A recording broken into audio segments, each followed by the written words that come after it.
Hello, I'm Ryan Johnson, host of Day One Patch. I'm here with Matt Lawrence, a member of the Day One Patch podcast. With the PlayStation 4 coming out on November 15th and Xbox One coming out on November 22nd, we're going to take a look at how these companies got to where they are today. Let's start from the beginning of Sony with the original PlayStation.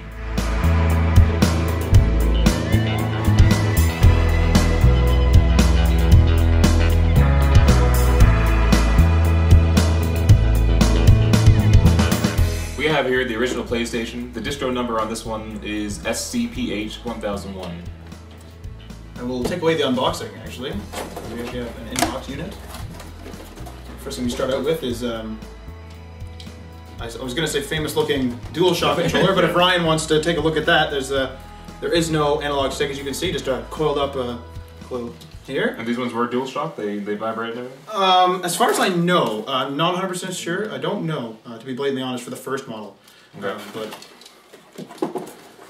moving on here to the goodies inside. It's cables. Got some regular, RCA cables with the power, of course.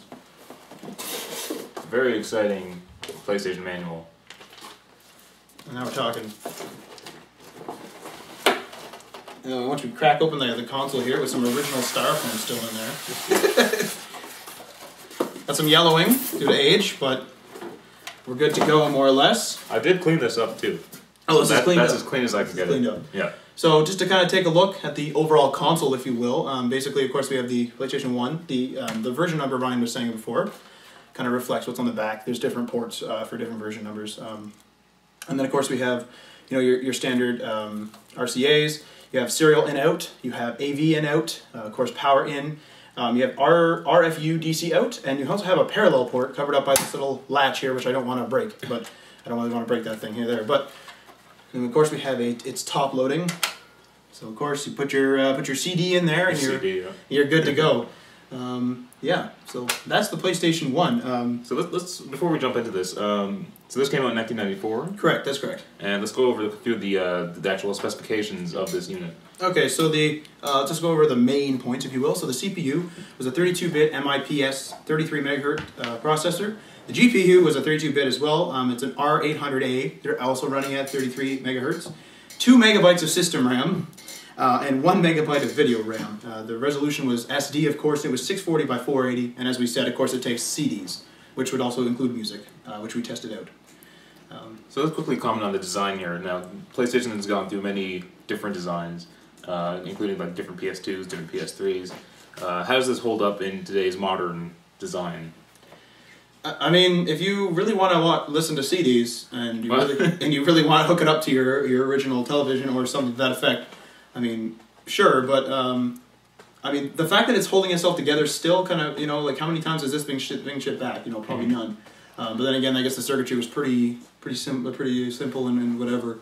What was with the kind of grayish look back then? Like all PCs seem to have this kind of weird gray look. What was that cool back then, or? I don't know. It was kind of like, I don't know. It was kind of like how everything was really IBM computers, everything. I don't know why, because I remember my first computer when around the same time with this, it was gray, just like this. Yeah. Exact same gray color, but I don't know whether they switched to black due to the yellowing of it eventually. I'm not 100% certain, but yeah. So let's. What's your earliest memory of a PlayStation? I actually started with the PS2 under my personal collection, but the PlayStation 1 I always went over to friends' houses and played it and whatever. And I have one. I never plugged it in. I just have it. Just kind of sits there on the shelf. But that's my earliest. And then of course I used to have just for a couple months I borrowed it the PS1, like the redo, if you will, the Slim, which we don't have here today. But I used to have that, and that was okay. And that one actually included the dual analog sticks on the controller, of course. But yeah. So I'm kind of in the same boat as you. I started my gaming career on PS2, just so you can kind of see how young we are. But I remember going to a friend's house playing this every so often. My friends actually blew up on them once. I remember I came over to his house and the console was sitting outside. Oh! And it was kind of something bad happened to it. I remember playing Yu-Gi-Oh on this, I think. Oh, okay, yeah. So yeah, those were good days. But there you have it. This is the PlayStation, the very original one. So there you go.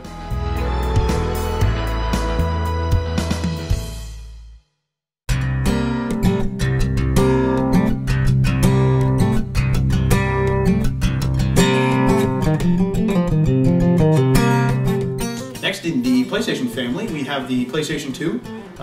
With us today, we have the old fat PS2, if you will. The version we have of that is SCPH 39001. And of course, we have the slim PS2 as well. And I'll let Ryan take away with the unboxing. So now this one came with it was like a bundle. Okay. It came in a big plastic case, and it came with 2 games. One of the games was Jet X2O. Okay. I can't remember what the other one was. It's a little dusty. I haven't actually opened this in a long time. I feel old. I know. Opening this crap. Like, it's actually bad. So this certain one came with 2 controllers. As I said, it was part of a bundle. So I think one of them was actually separate. Okay, It didn't actually come in the box. And of course, it's the same as the one that you used on the Slim. Exactly. Yes. The same. Yeah.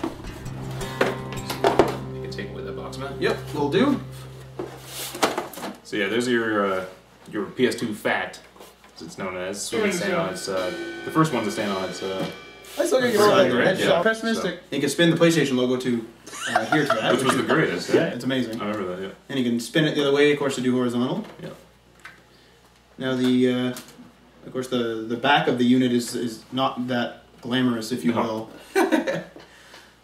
So yeah, what do we have there, Matt? We basically have a master on-off switch, right, for power. We have audio, power, of course, the fan, and then AV in out. And this is an expansion bay. This was an upgrade, hardware upgrade for certain games such as Final Fantasy Online. If you guys remember playing that back in the day, basically popped that off there, and you popped in some extra hardware that normally came bundled with Final Fantasy on certain editions, if I remember correctly. This was so you could actually play online games, right? That's one of the functions of this. I can't remember what because it was. I remember they did sell an external piece that you could make this online. Oh, that is correct. That is correct. I believe that's right. Yes. Yeah. So that did that, and then of course the multi-tap, which allowed you to have 4 players because this guy only has 2 on the front. Yeah. 2, and then 2 memory card slots as well, of course, and then eject and reset. So yeah, tell us about some of the actual hardware specs of this. Okay, so the PS2 basically has a 64-bit this time Emotion Engine CPU, which is 299 megahertz. That's probably a pretty big jump then, right? It's a pretty significant jump for sure. Yeah. GPU is a graphics synthesizer. It is a 147 megahertz clock speed. It has 32 megabytes of RAM, which of course is a massive jump, 30 megs. 4 megabytes of video RAM, and then the resolution. Normally, everyone thinks, you know, standard definition, right? Everyone thinks, you know, in this case it's 720 by 480p, but in actuality the PS2 did support HD in certain cases. You had to buy the special component cables, and it would run in 720p actually. And that's for certain games, right? Yeah, certain games. I'm willing to guess later because I didn't have HDTV for a long time. Yeah. And then the media it takes, of course, is a DVD, a standard 4.7 gigabyte DVD, or a dual layer 9 gigabyte DVD. And that's what the games came on as well. Mm-hmm. So there's the fat one there, and Matt, you also have the... Yeah, so I brought the slim one with me today. So the slim one, of course, is a bit slimmer, smaller, and more portable, more or less a PSP, as we were joking around before. So basically, this model here comes with the network adapter already built in. It has a line in for like a regular RJ11 port, of course, audio, video, and power. And then, of course, this guy actually is a top loader. So it runs the same type of media, DVDs, but this guy doesn't load from the tray like this guy does. It's just like a top loader, kind of like the PlayStation 1. And basically that covers that. It has 2 USB ports in the front, and 2 controllers, and 2 memory card slots. And of course, if you want to play 4 players, you had to buy that infamous multi-tap, unfortunately. Yeah, the thing I like about the Slim is it like kind of mirrors the same design. It has like the ridges. If you yeah, will. and so it just looks like a tiny PS2, which is really cool. Yeah, and the great part about PS2s is they're still kind of relevant and they're very cheap. Like I got this for $5 at a yard sale. I think FIFA is the most recent game that just came out for PS2. And that's this year's FIFA. Yeah. So like, that's good. Like I mean, if you just want something, I always call the PS2 a cottage console. Mm-hmm. You're going up to the cottage, you just want something to play in the night or whatever. Like a PS2 is perfect. The massive library. And so the PS2 came out in the year 2000, and I think it's, if not the best, one of the best selling consoles of all time, right? Yes, I think there's over 100,000 games, if I'm not mistaken. I think that's like international, like mm-hmm. some Japanese and whatever, but massive platform. Yeah. Massive sales. So. And I think a lot of people actually love this console a lot, and they have their most memories were with this. It's almost like the NES, I guess. People have memories of NES, and they also have memories of the PS2. The PlayStation 2, yeah. The PlayStation 2 is fantastic, so big jump. Okay, there you have it. That's the PS2. We're going to move on to the PS3 next, and there you go.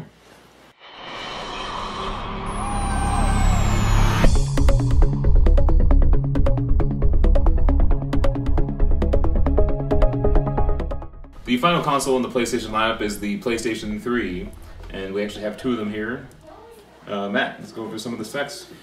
Right, so this time the PS3 kind of really bumped it up in terms of specs. So basically the CPU is a cell with 6-core equivalent architecture running at 3.2 gigahertz, a GPU reality synthesizer running at 500 megahertz, system RAM, basically 256 megabytes, running at 3.2 gigahertz. The VRAM is also 256 megabytes, GDDR3, and that's running at 700 megahertz.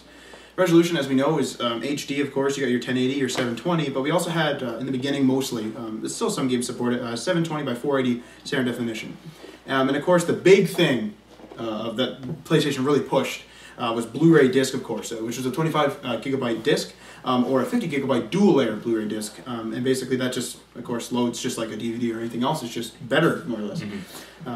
It was that cell processor that a lot of developers had trouble coding for, right? It's proprietary, yeah. It kind of pushed back the PS3 in the early years as developers kind of didn't know what was going on. Essentially, yeah. Only first party were really making good games for it, right? Exactly.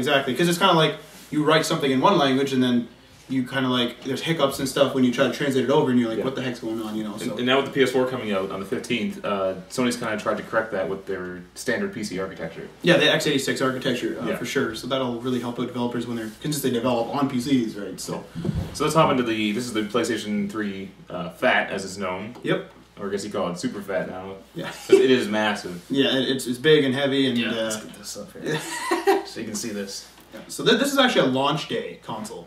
It's my console. I use it. Just using it a couple hours ago. It's a 20 gig model actually. I upgraded it to 500 gigs because, as you know, even 60 gigs nowadays is not that much. So this is you saw it in horizontal orientation. This is vertical. You can also spin the PlayStation logo, and if we kind of take a look at the back here.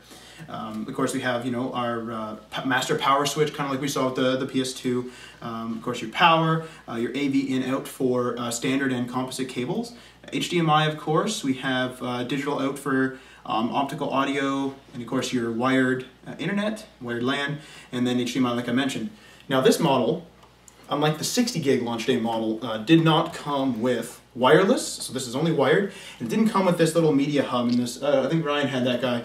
The 60 gigabyte model, and I think a couple other models after that, you would be able to pull this up and have some SD cards. Mine wasn't part of the launch day series. It was it was a little bit after that. I think when they lowered the price a bit, I think it was. Okay. And I got the 40 gigabyte. Oh, version. right. So that's when they completely got rid of those.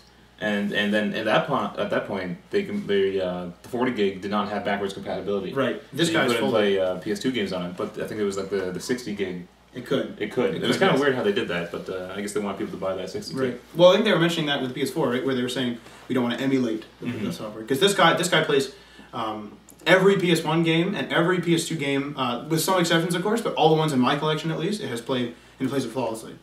So. But I think that the Sony kind of has a good excuse for the PS4 not playing PS3 game because of that architecture difference, right? Exactly. It'd be hard to port it over, but they have talked about the Gaikai integration.